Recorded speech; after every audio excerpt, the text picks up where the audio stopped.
wanna sleep in, 'cause I got some. Hi everyone, this is Barry with the Bullpen Basics Podcast. I'm joined tonight with Derek, Cade, Forrest, and Billy. Left hand right here. So we're going to jump into just real quick our some frequently asked questions on our Facebook page, questions that you have sent us through Messenger.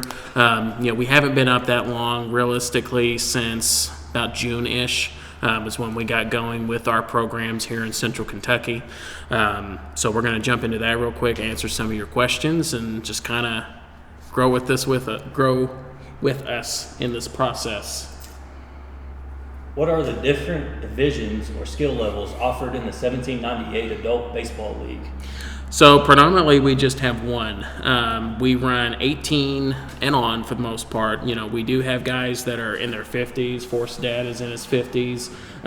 We've had other players. I mean, there's another guy that we have. He's 45. He's a former Marine. Great dude. He's a catcher. He's wanting to come out with us some more in the future. But realistically, there is no age group. We just have to have at least 18 years old to be able to sign by yourself. And we can take guys as young as 16 with a parent's signature, especially guys that are wanting to get looks in regards to higher level of play, being able to see better velocity with their hitting, with their pitching, and just kind of put them in a better environment to perform. All right. How do I register for the league, and what is the deadline for registration? So right now for spring ball, we don't really necessarily have a deadline. We're kind of talking about it still as far as do we make it, in February? Do we make it in March? We are going to be starting at the end or middle ways through April and probably be ending mid-late July. So, we're going to establish that pretty soon. And then from there, we're just going to kind of play it by ear from now until then. All right. What is the cost to participate in the league, and are there any discounts or promotions available? We don't have any promotions available yet, but I would like to try and look at doing a veterans discount, especially for a lot of our guys on the Legionnaires. Just need to look at that real quick and see what I can fit in, especially within like our guys that are providing the uniforms, since that's going to be a big part. But the overall price is $275 per player for 13 games. That guarantees you 13 games regardless of rainouts. We will make scheduling changes to make sure that it happens regardless. Does that also include the tournament? Yep, that does. Which is the tournament? Where's it being held at? I forgot. The tournament this year will be held at Legends. Oh, okay. So y'all actually get to see me hit some stuff over some scoreboards. That's right. Oh! What y'all gonna see those? You're gonna see me show up with like a freaking U-Trip. U-Trip drop 3? Yeah, drop 3, nothing, drop 8. Y'all was here peeing in a wood bat league. I'm like, I don't know what you're talking about. And I just throw it out and walk off. Right. All right, next question is, are there any opportunities for sponsorship or advertising in the league? It's quite a few, actually. So we have a number of options, and this whole thing, even with the podcast stuff, was, kind of born out of necessity. We had some players that, came to us and said that they want televised games. We can provide that through Game Changer now. We, are also going to be getting a partnership with Pocket Radar. The Pocket Radar system and Game Changer work in tandem at this point. So we're going to be able to televise games on Game Changer. In addition to that, Facebook Live, YouTube Live, and kind of where we're reaching into now with the podcast stuff, with the vlogs, some other short form content, really just jumping headlong into long form out of the gate, whether it's whether this is a good idea or not, I don't know. You guys will tell us. Yeah, which honestly though, and I think that's something that's going to be really good for a lot of, especially like our up and coming guys. So yeah, for instance, like I played college ball, so you played college ball. I think Forrest did too. If I'm not mistaken. I was dumb. I couldn't make it to college. I was about to say you were throwing hard enough. You should have played college ball. But that was something that I had a lot of issues with, especially from where I'm from. For those of you who don't know, I'm actually from Eastern Kentucky. I'm from more of a country area. Getting seen was really hard. So this is a good format for people like that too. So that way we can actually have metrics set up for them, and that way we can actually help them facilitate moving on to that next level, whether it be high school, college, professional, or if you're finished and you just want to have some fun. Right. And Right. are we doing a travel league too? And We are. So that's something that we haven't really released yet on, any of the social media platforms. So you're hearing it first here. But we're going to be starting the Bootleggers Travel Bowl team. That's going to be included with some MABA tournaments that are going to be held around. And there he goes again. So about our travel league, I've heard that we're going to be having a lot of our players come through. They're going to be traveling all over the country and having a lot of showcase opportunities. Is that correct? Yeah, that is correct. We have a program now. You're hearing it first here. We're going to be unveiling the Bootleggers Travel Ball team, Central Kentucky Bootleggers. They're going to be, again, traveling all over the place, MABA, MABL, tournaments, stuff like that, to really get guys some good looks. And, we can run anywhere between it's really two categories. We have an 18 to 24-year-old bracket and then a 24 to 45-year-old bracket. And that's just within those confines. And then I believe we can take with us on the 24 to 45 3 dudes under 25. Okay. So they do allow a little bit of leeway, but yeah, guys are going to get good looks. They're going to get experience playing with guys who have played at a higher level, especially in those tournaments, and even within the construct of those tournaments. How it's all structured is very, very well done. There's going to be 2 or 3 of those every year for those kind of guys, and we're just going to continue moving forward with the program and just kind of see where it goes. Oh, yeah. What's the timeline looking like for that? So the timeline for that guy is going to be probably June, July of 2026 is when we'll be able to get those guys out. And So I'm guessing we're doing like an open tryout. When would that be around? we are going to be doing an open tryout. Predominantly, we're going to want guys that are already in the league, registered in the league as players, just for insurance purposes and things like that, because we do have to carry insurance for you guys. Where that's already pre-existing when you're in the league, that allows us to just kind of transition that over to, some of the travel ball play and things like that. Okay. The next question is, can I bring a team or group of friends to play in the league, and are there any requirements for team composition? You can. And that question and that situation has kind of already, come up in certain ways. Okay, you've got some buddies that kind of want to come in, and even though the Desperados are already at 15 dudes. Oh, we're more than that. Yeah, something like that. Yeah, we're capping rosters at 15. Okay. Well, So you might be getting a little tight then. So yeah, we'll have to I definitely. think last year we were exactly at 15. Oh, We're at 15. Okay. I thought we were at 17. My bad. But, I'm glad we're at 15 then. That's a biggie too. Especially when rosters start getting that big, we want to ensure that guys get playing time. So we want to see guys kind of move with us and bend a little bit with us. You're not gonna see environments where guys are going to get alienated from their friends, obviously, but we want to see guys be able to bend and kind of show some leadership qualities and be able to kind of even manage their own crew.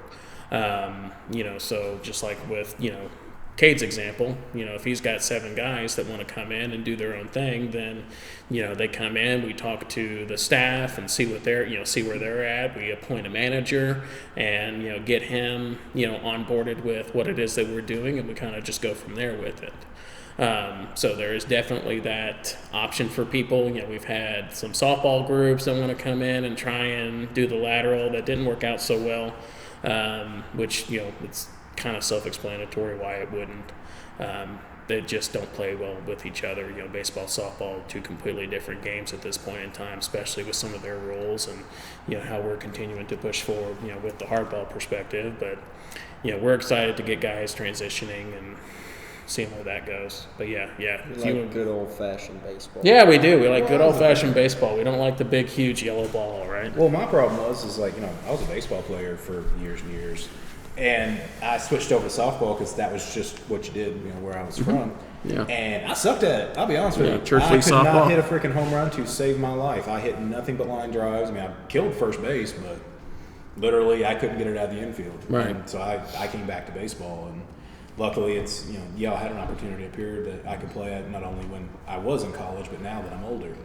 So it's something that I'm kind of happy about. Softball's a weird thing at this point. I tried to kind of sit in on like a little practice or something yesterday, and they were talking about drop angle and like with the lob, it has to be a certain amount of feet, and there's like an extension on home plate that if it falls on that, it's a strike, and hits the board, it's a strike, and Why not just put that much effort into being good at baseball? right, yeah. I mean, that's my whole big thing. Like I know my big thing with it was there was no It wasn't very competitive. Like it was just a bunch of people out there just hitting a yellow. It was almost like golf. right. Well, I mean, there's a reason why they have home run limits. And yeah, that too. And there's just no real competitive aspect. So I was like, if I'm going to play again, I want it to be baseball, and I want it to be competitive. competitive. Yeah. That's the only thing about baseball. Baseball it's hard to go and pick up friends and play because you need so many people. Like basketball, you can go to any park and pick up a 5v5 or 4v4, but baseball, you have to have 18 people just to fill a team. And having fun. Not everybody is Yeah. equally as good. Exactly. No, they're not. You just You have gotta to make pick up do. your brother or your sister or someone just to fill a team, and they hit it to them, they're not going to make it. So, And I mean, and that kind of also answers that question from earlier too. You know, in regards to the age group skill level question. You know, we like guys like some that we have that haven't played since Little League that are hanging on, and they are learning to keep up, and they are adapting very, very well. And then we've got guys that have played high level and low A ball. Who was that one that you had? Micah. Micah, he played AAA, didn't he? So AAA ball. So I mean, there's your spectrum as far as our talent. Cody what we're hasn't been seeing. able to show yet, but Cody played AA ball. Yeah, he played Okay. for the Diamondbacks. Yeah. So I mean, we've got some really masterclass talent coming out this spring, and Yeah. It's kind of a hodgepodge. I mean, we literally have anywhere, like I said, from an all-star nationally ranked player to a guy who's just trying to pick it back up and hasn't Right. played in forever. So Haven't it's- played since senior year of high yeah, school. speaking about that, those solo players, are we still going to be doing those open practices to welcome them in and get them the little, the taste in it? Yeah, Because so- a lot of people come in I was getting ready to nervous. bring that up. You're just talking about the newer guys, and so I was going to Yeah. say the So- practices. You all can come out if you're not well attuned. You can come out and get practice. Oh, yeah. People will work with you. There's a hitting facility. You can take cuts. You can pitch from a mound. You can get better. And something you can even kind of stand from. When you first came and played with us last year, Oh, I was you said you definitely- all were a little intimidated, even though Kate's, especially now, our best catcher by far. He's gunned people out all last season and hit really well. I think you're hitting second leadoff for us. And, like you said, when you first came in, you told me you were, not intimidated by any means, but Everybody comes with It was nerves. a lot. Yeah, it was a lot yeah. better than I thought it was going to be. It's not a bunch of washed old men. There's No. some. So just a couple. I mean, I tried to first. I got But broken my up. first year back into it, like I said, it was pitiful. This year, I was significantly better. Oh yeah, I think you were averaging like 370, 380. No, it was 450. Oh, I'm so sorry. I'm so sorry. I shortchanged you. Don't dirty my name. So, what else we got, Billy? The next question just wants you to expand on like the schedule, how many games a week, tournament play, practices, stuff like that. I remember that question.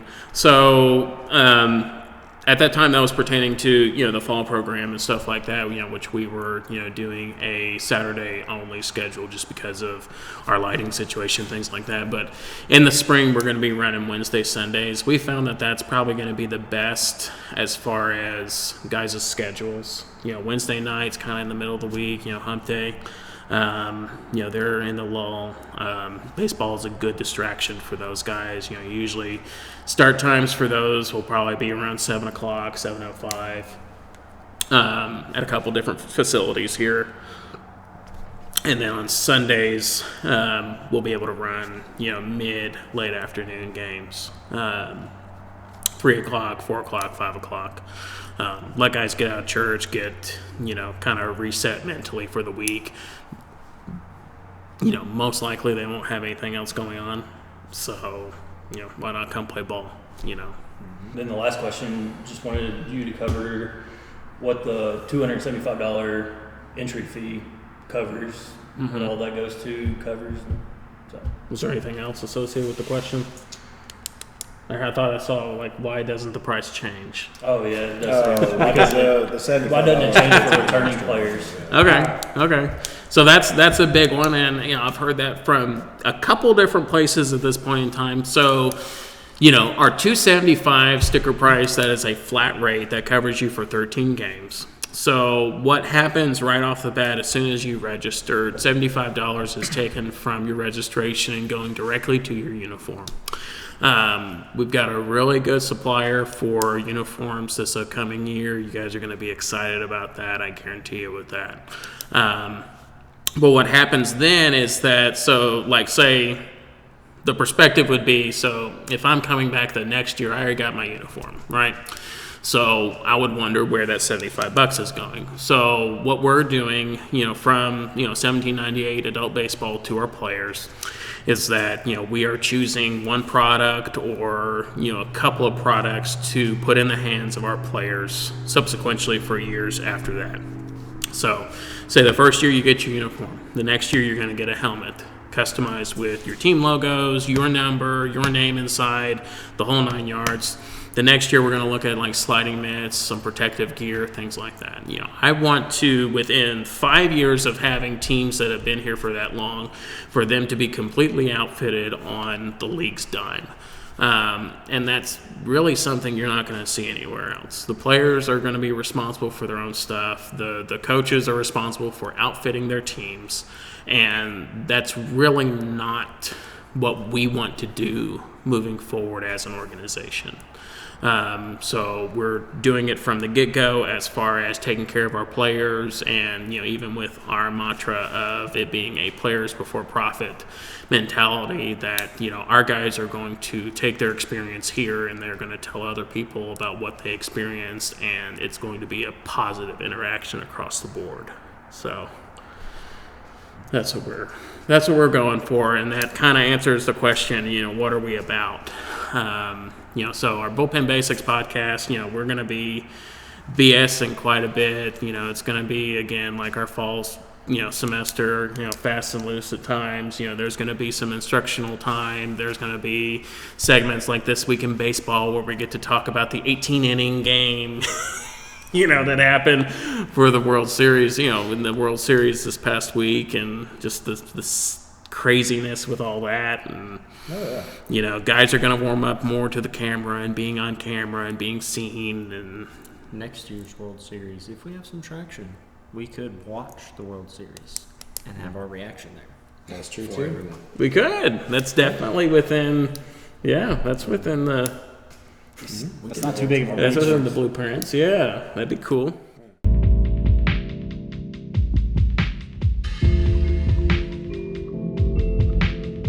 All right, guys, we're back, and we're here with Billy, who is our player of the week. How's it going, Billy? Here, so I don't get fined. Golf class. Don't get fined. Who's going to fine you? That's on this thing. His ex? 'Cause- Well, I was about to say, that's came to his sport. I bankrolled like half of our parties in college because of stupid shit I did. No, he said fine, like have to pay money, not found. I was being goofy. Found. I was being goofy. Okay. Well, all right. Well, welcome. Hopefully, we'll have Billy on more, in the future as he gets more comfortable with the camera and things like that. And it's all a new. This is all a new experience. We have no clue what we're doing. Nope. We're just dudes that like baseball. Just want to see something happen, especially with the league and the program. And one thing that we're going to do, moving forward, is that when we see somebody that kind of goes above and beyond in regards to how they come in, to how they progress over a period of time. Billy came in the very beginning, and just being completely honest, I didn't see much. What did he say? The skill set just simply wasn't there yet. Shots fired. Damn. I'm sorry, Billy. Damn. I love you. Well, I mean, I think you're a great athlete, I Billy. was about to say, my bad. so You did. there was some sidebar discussion about the travel team and some other things, and comments made, and it felt like that there were some assumptions right out of the bat that guys are going to go and do X, Y, and Z, and it was fine and good. I'm all for giving somebody a chance to do something, but seeing him throw the first time, it was like, okay, well, this guy's definitely, we need to get him to throw into a throwing program, into a process to where he can hone his craft if he wants to be serious about it, right? So that's where that part ends, and this is where Billy began proving me wrong moving forward. He got in the cage, on a regular basis, started honing his swing. He got into a program where he began throwing aggressively, throwing in situations, fixing things mechanically that were, very impressive, and that just kind of, opened my eyes in regards to, because with pitching and stuff, you get into mannerisms and mindsets of I know better than the guy that, maybe wanting to tweak something. Because maybe he sees something that you don't see or that you've been doing for years, so you don't know any different, right? So, there were points where I would say, hey, let's try this, or let's do this, or how does this feel? Especially with top and bottom half extension and working independently of each other, getting torque in play, and we really saw that with Billy. He took hold of pretty much everything that we talked about. Forrest worked with him with hitting. I worked with him a little bit with pitching. He's wanting to do his own things now, with pitching and getting into a velo program, which we're really excited about. But, you proved us wrong, Billy. You did. Yeah, I mean, that's just, I guess, one thing with me is, I hadn't played baseball since high school, and that's been almost 20 years ago for me. Mm-hmm. So, over the summer, I got into a different program, liked it. I'm a slow pitch guy. Mm-hmm. Been playing slow pitch since high school, so real big on that. Just wanted to scratch that competitive itch more, so got into baseball, or back into baseball. So found over here, and Forrest asked me to play, so joined Forrest's team, and then seeing what we were doing out here, and just wanted to be a Play-Doh dude, just be malleable, take in everything. Like y'all said, we got a couple pitchers out here, and wanted to get back into pitching, so just started asking questions. It started with, I didn't feel like I used my muscles when I'm pitching, and just asked you, and then hour and a half we're still in the cage, just working on mechanics and stuff, so. And now we're here. Yeah, I think the first time you pitched was in a game, right? Yeah. No, it was an open practice. Yeah. Was it it was an open open practice? and he got smoked. Yeah. So I threw 10 to 15. But I also don't throw hard. I'm just trying to find the strike zone more. So, because in leagues like this, walking batters will put more runs on the scoreboard than anything. So and wild pitches. So well, man, it's cool now because we can start kind of diving into method. Yeah. And a pitcher's mindset. That one-on-one battle mindset. Yeah. And that's going to be really cool for you, especially when we start, the indoctrination of sequencing, even reverse sequencing, when you've seen a guy, once or twice, and getting you some longevity once we start diving deeper into innings and, make you a 5-6 inning dude that can still perform at a decently high level. We've got some endurance coming in. We've got, obviously, you're doing your throwing program, your velo program. So, I'm really interested to see what we get on some pull downs, especially, once we start doing long toss, more feverishly, and getting that in, getting that shoulder to open up more, getting that body into it more. We lateral that into, the pin, and I think we'll see low 80s. Yeah.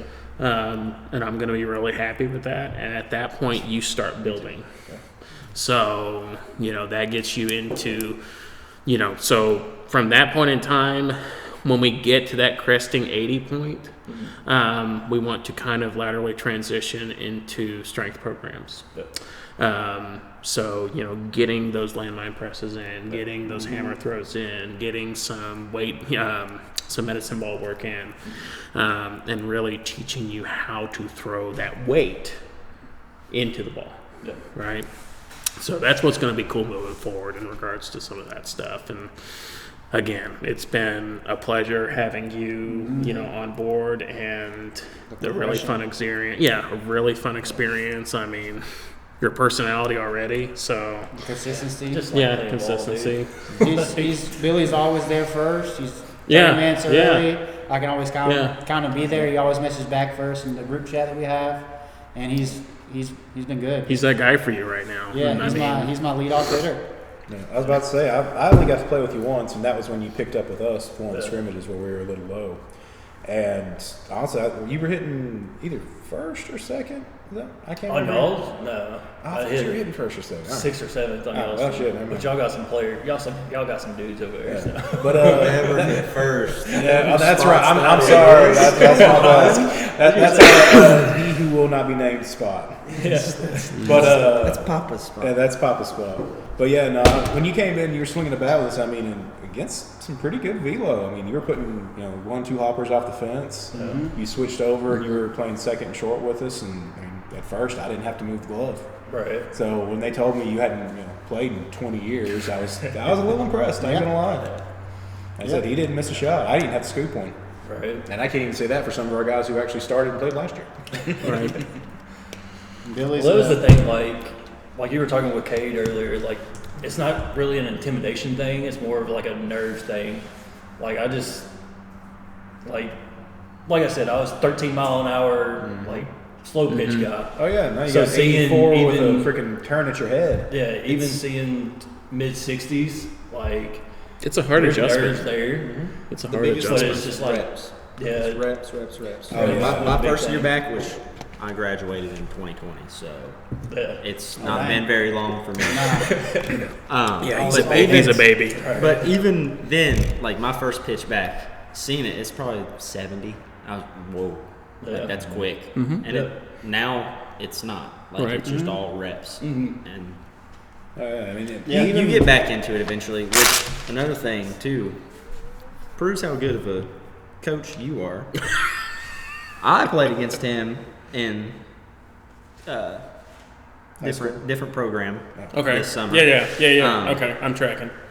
And so did Justin. Y'all were on the same team. Yep. Justin is also much better. He is. Oh, He's Justin better is in a the night fall and league. day ball player. Night and day from It's crazy how fun, from the having summer. fun doing something. Yeah, makes having you fun, improve. working on fundamentals, Well, and but- I mean, It just goes to show just more reps. Yeah. Oh yeah. You Enjoyable can, reps. doesn't matter how long you've been out of it. You remember how to do it. Just get your body back into doing it. the key thing will always be for me is putting guys in environments that they are forced to compete and in a setting where in their mind they're having fun. Because you're essentially, we're manipulating people at that point psychologically to perform, but at the same time, they just think they're out there having fun, right? Well, I mean, at the end of the day, it's a game. So, It's just doing it better. when you have those live reps and those challenging one-on-one interactions with dudes, especially when you're looking at hitting versus pitching dynamics, challenging somebody to a one-on-one, those are the moments where you get better. You learn to see things differently as a batter. You learn to throw things differently as a pitcher. And Justin, and you too. We are fostering an environment where guys can come in and do their thing and do it openly, and just improve and get better. It's not a hard concept. Right. It's really not. And I don't know how it is that I stumbled on it earlier. I don't know. I don't know why somebody's not already doing it. Right. This is nothing. So, well, I appreciate that. Thank you. It's very kind, and that's what the we're doing proof's as there. an organization. Yeah. It's like, I can't deny it. Like I said, in the other program we played in over the summer, you hit pretty well. But there's been significant improvement. Absolutely. So Even from the But beginning even of with the year. with Justin, like I'm not kidding you, and then, he's gotten way better in that over the summer. He stepped in the box. I was behind the plate. I was like, yeah, he's out. Now, no, not the case. Like He is swinging the bat. he's He will make ball in contact. play. He Doesn't matter is, if it's a fastball or a Right. speed pitch. He can adjust. He's taking the ball the opposite direction. Yep. Like it's night and day. Mike- I love it too because he shit talks. So. He does, and That's it's what makes it fun. more fun. And it's fun. He will talk while he's on the mound trying to throw at you, and he will talk while he's he hitting. shit talk when I came up on the mound for the first time in like 6 years. And I was just, I was like, let's see if I can still hit 82. I was just curious. I literally walk on, throw 2 pitches to him, and he's shit talking the batter. He's like, "You see what's coming. You see what's coming." It's like, "Yeah, you're gonna see my arm fall off." And that's what you're gonna see. Like, this is not gonna be anything good. We're just curious if I can still somewhat get it there. But now I'll give him props. So he got in the guy's head and got me a pop up. So I can't complain. Yeah, Justin's just a dude. I mean, He enjoys talking it. It just spices it up, brings a little different angle to the game. Oh yeah, and especially when it's all in good fun. Like, that's the good thing about here. He's not is angry. We're gonna talk smack to each other, but there's nothing nefarious. Malicious. Yeah, And hell, like, we joke at each other more than we joke against the other teams. But that's the thing is, you will hear so much Trey and Colin. Oh yeah, we're really gonna. Trey digs it. The editing. This is practice for editing on the Game Changer. We're gonna probably have to do like a 5-second delay or something. 10-second delay. Because we're gonna catch something who's gonna randomly just start letting it rip for a minute, and we're gonna have to flip it back off and flip it back on. Is Game Changer live? It is. And you can put a delay in it? I believe so. Yes. 5-minute delay might be good. I believe so. Give us yes. a chance to run. Give us a chance to run to the phone on the fence and switch it off and It bleep might it be out. too or late just after cut that. it. Yeah. Well, I mean, I don't know. I don't know how it works. Yeah, I was about to say, I'm not that familiar with Game Changer, but We'll have to figure it out. I'm sure that there is, because like these people, they take them to like the softball games and the little league games. And I'm sorry, but parents get right at little league games. Dude, It's they get dangerous. rough. Yeah, it's Crazy seeing I some mean- parents at T-ball games, even like Oh, T-ballers having walk-up music that oh really? Some Yeah. questionable. Oh, they're getting walk-ups. bougie. So, like, again, like we were talking about how I played in the upper level ball. So, the best thing we got was an Evo Shield. Like, that was, you were the guy, you were rocking an Evo Shield and So I maybe didn't like a get little that. chain. I had a Evo Shield. My little nephew had more swag That's fun. That's cool. It's a high school. in T-ball Yeah. than I've had my entire career. Right. Dude rolled up. He had the frosted tips. He had 3 separate chains. He had different gloves. Yep. And like, I rolled up. I'm like, my dude, like, what is going on? I talked to his mom, and I'm like, Brittany, like, why'd you buy him all that stuff? He's like, well, he just needs it. He just needs The kid's walking up like freaking, MLB player. Big Poppy about to swing a slime bat in his back Oh, pocket. he had 2. He don't even run hard He had 2 Like, sliding he had mints in 2. his pocket. He had 2. And like, Don't the even run dude's hard getting ready enough. to roll up. Now, don't get me wrong, little kid's fast, but like, I thought the way he walked up, he was going to hit it out of the park. right. Dude just hits a little like line taker. drive and just gone. But yeah, no, like, I could not believe, like, I was expecting him to do a dance on first base. And honestly, I'd been surprised if he did. Right. Yeah, it's a I'll just completely sing different this game. all day. See, I miss our generation where like the max of that, you would have like some little kid on Little League World Series just come up and say, I'm such and such, and I hit dingers. Oh yeah, that was fun. Even You know? for me, even in high school, we had one guy who wore an Evo Shield and was our leadoff batter. It was Jacob. Yep. Like I said, I wore one on my wrist for first base. So that too. way, if I took one, it wasn't so bad. I still have Never worn I swore any Under- piece of Under Armour protective clothes. equipment at the That's all I plate had. other than a batting helmet. Oh, do you remember the Under Armour Don't clothes like with, the like, chin the guards. pads? I tried the chin guard last year. I feel like it gets in the way. I can't almost like see football it. stuff. Which I will admit, I did switch, and I do run the shin guard now.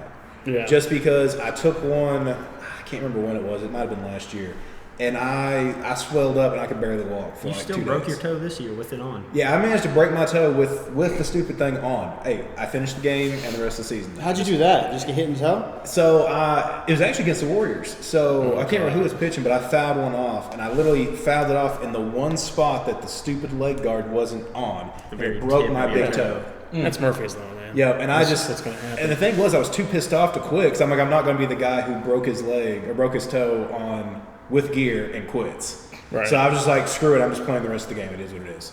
Right. I think I played like one more inning and then I whined and didn't play. Well, I mean, I took one I think I off. got one more inning out. That was it. I took one off my toe when we played last time, and the entire toenail was still black. Took one off big nuts. It killed the toenail. Take a look at Desperado's Instagram for that one. Yeah, we're going forced. shameless plug now. Plug I'll plug it in. plug at the bottom.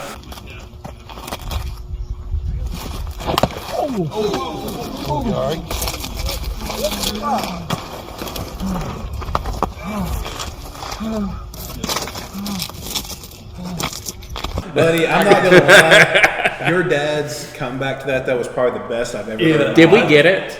I don't know if we did, and I'm I gonna don't know. say It probably isn't. What did he there. say again? So Kay goes down. And That's what a bad case of syphilis feels like. yeah, he's like, well, now you know what syphilis feels like, kiddo. Which my first question was, how do you know that that's what a bad case of syphilis feels like? Is he Army? Yeah, Military? I think he was. That's yeah, how. he was pretty outright. But yeah, no, that was one of those. Like I walked up and I was like, okay, I got a medical background. I can help him out a little bit.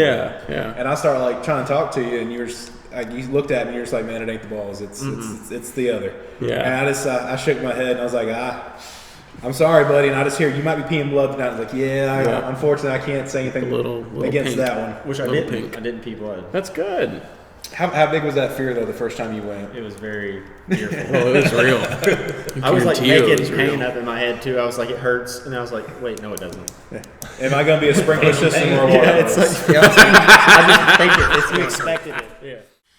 This episode of the Bullpen Basics Podcast is brought to you by Canes Kentucky Baseball and Bluegrass Baseball and Softball Park. We'd just like to take a minute to thank our local partners.